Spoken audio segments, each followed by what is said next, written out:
विवेचना में आज अकबर की कहानी, जिसके अपने बेटे सलीम से संघर्ष करते हुए बीते थे आखिरी दिन।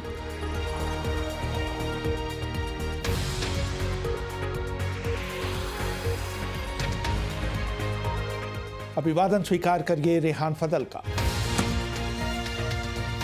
अकबर के आखिरी दिन अपने कई नजदीकी लोगों की मौत का शोक मनाते हुए बीते थे। उस दौरान न सिर्फ उनकी मां हमीदा बेगम और दो बेटों ने अंतिम सांस ली, बल्कि उनके सबसे बड़े बेटे सलीम ने उनके खिलाफ बगावत कर दी। जब उनके नवरत्नों में से एक बीरबल को कबायलियों ने मार दिया, अकबर ने 2 दिनों तक खाना और पानी को हाथ नहीं लगाया। अपनी मां के बहुत इसरार पर उन्होंने खाना शुरू किया। बरके अकबर की जीवनी अकबर द ग्रेट मुगल में लिखते हैं, अकबर के 2 बेटों मुराद और दानियाल ने शराब पी पी कर बहुत कम उम्र में अपने आप को मौत के हवाले कर दिया।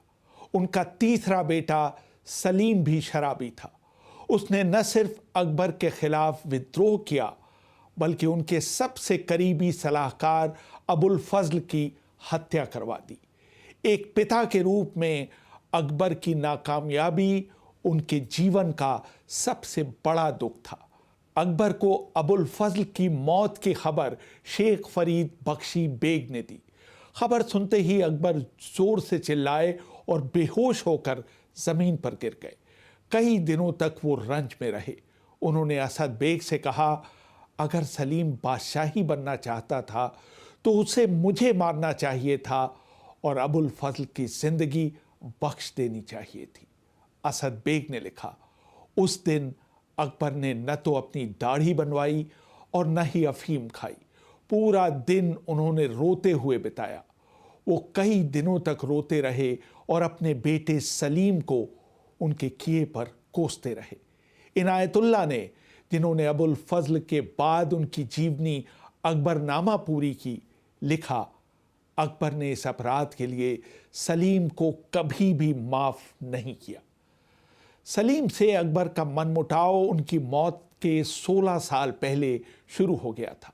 अपनी पहली कश्मीर यात्रा के दौरान अकबर ने यात्रा के बीच रोक गई शाही महिलाओं को उनके पास लाने की जिम्मेदारी सलीम को दी थी, लेकिन वो खराब सड़क का बहाना बनाकर बिना उन्हें लिए अकेले वापस आ गए थे। अबुल फजल अकबरनामा में लिखते हैं, हो सकता है कि ये बात सही रही हो, लेकिन अकबर अपने हरम की महिलाओं का बहुत शिद्दत से इंतजार कर रहे थे। उनका गुस्सा मशहूर था। गुस्से में भरे अकबर मूसलाधार बारिश के बीच खुद घोड़े पर सवार होकर उन महिलाओं को लाने चल पड़े। उन्होंने आदेश दिया कि सलीम को उनके सामने न लाया जाए। उसी साल 9 जुलाई को अकबर के पेट में भयानक दर्द शुरू हुआ।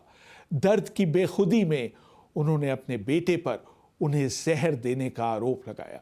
2 साल बाद जब अकबर फिर कश्मीर गए, सलीम ने बिना अनुमति उनके तंबू में घुसने की हिमाकत की। नाराज अकबर ने फिर हुक्म दिया कि सलीम उनकी नज़रों के सामने न आए, लेकिन कुछ समय बाद अकबर ने सलीम को माफ़ कर दिया। जब 2 मई 1599 को अकबर के बेटे मुराद की मृत्यु हुई, तो अकबर ने उनकी जगह सलीम को दक्षिण भेजने का फैसला किया, लेकिन सलीम निर्धारित समय पर पहुंचे ही नहीं और अकबर को मजबूरी में अपने दूसरे बेटे दानियाल को दक्षिण भेजना पड़ा। अकबर ने भी खुद दक्षिण जाने का फैसला किया। अकबर ने सलीम को मुगलों का विरोध कर रहे मेवाड़ के राणा पर नियंत्रण करने की जिम्मेदारी भी दी, लेकिन इस बार भी सलीम ने अपना सारा समय शराब पीने में बर्बाद किया। वो अजमेर में ही रुक गए और आगे गए ही नहीं।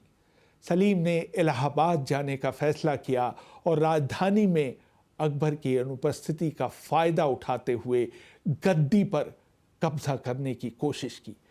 इलाहाबाद पहुंचकर सलीम ने खजाने के एक हिस्से पर कब्जा कर लिया और अपने आप को बादशाह घोषित कर दिया।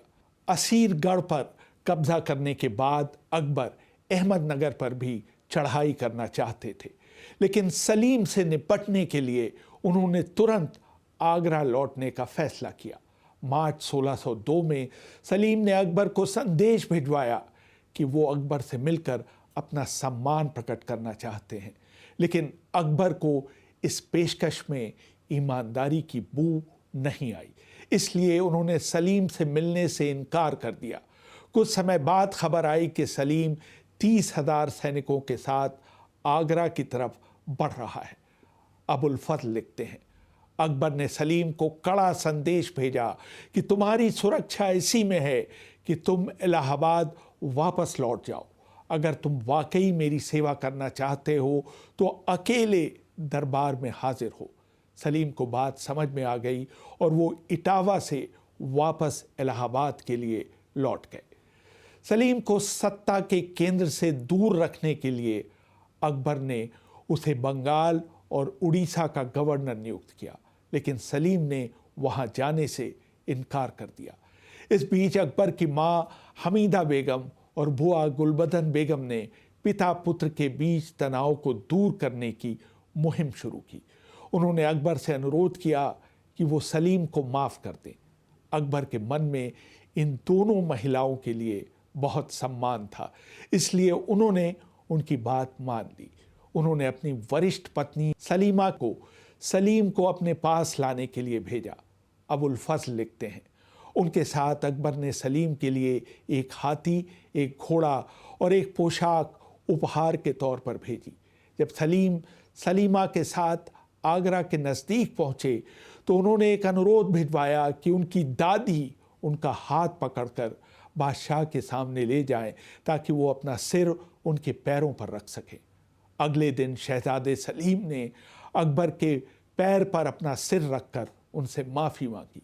अकबर ने उन्हें गले लगाया और उनका 350 हाथियों और 12,000 सोने के सिक्कों का तोहफा स्वीकार किया।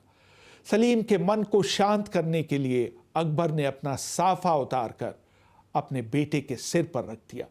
ये इस बात का संकेत था कि अकबर के उत्तराधिकारी के रूप में सलीम की स्थिति में कोई फर्क नहीं आया है। लेकिन 1604 आते आते सलीम के विद्रोह की खबरें एक बार फिर अकबर के कानों में पड़ी। इस बार उन्होंने तय किया कि वो सलीम को नियंत्रित करने के लिए खुद अभियान पर निकलेंगे। भारी वर्षा के कारण उनके निकलने में देरी हुई। इस बीच खबर आई कि उनकी मां हमीदा बेगम गंभीर रूप से बीमार हैं। अकबर वापस आगरा लौट आए। इनायतुल्लाह अकबरनामा में लिखते हैं, अकबर अपनी मां की बगल में बैठे रहे।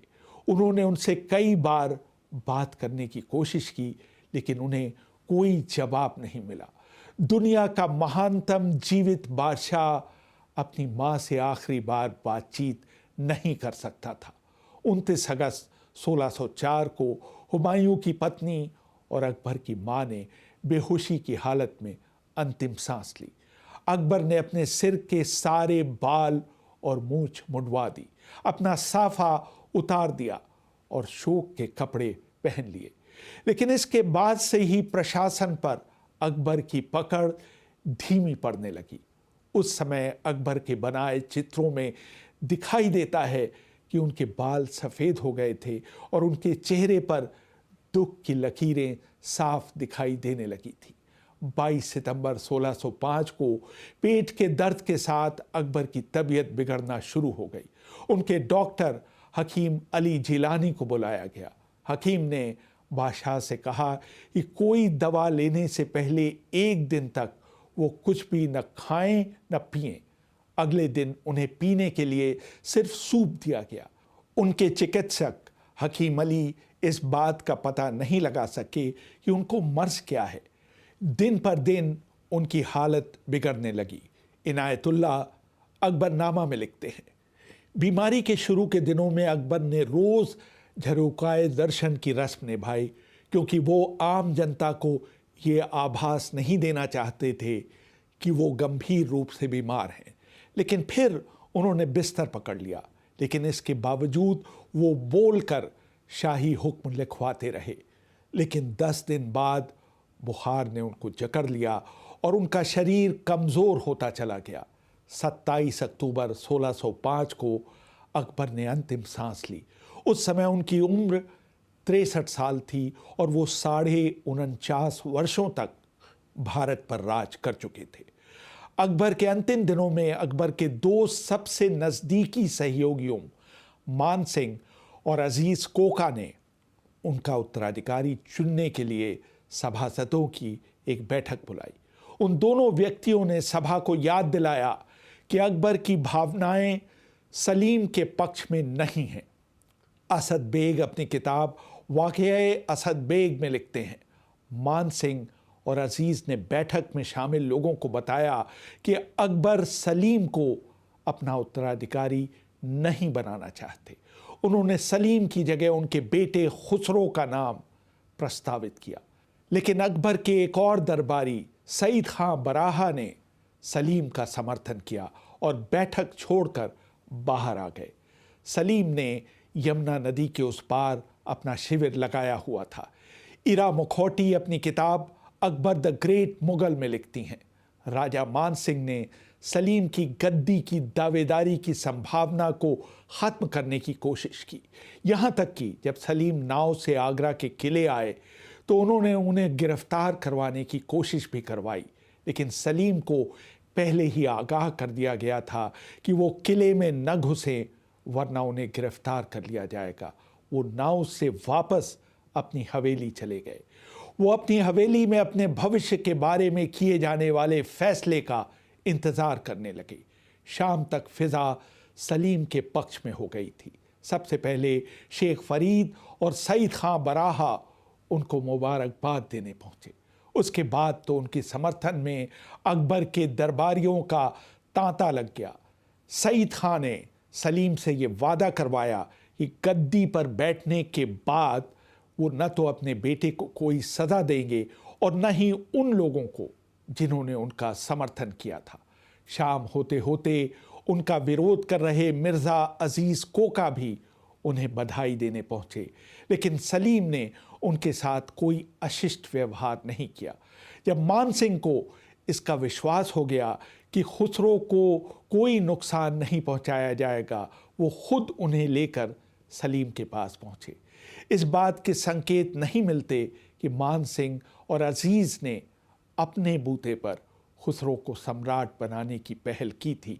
मुनिस फारूकी अपनी किताब the prince of the Mughal empire में लिखते हैं, अपने शासन के अंत तक अकबर इस कोशिश में थे कि किसी न किसी तरह मुगल गद्दी पर सलीम के दावे को नाकाम किया जा सके।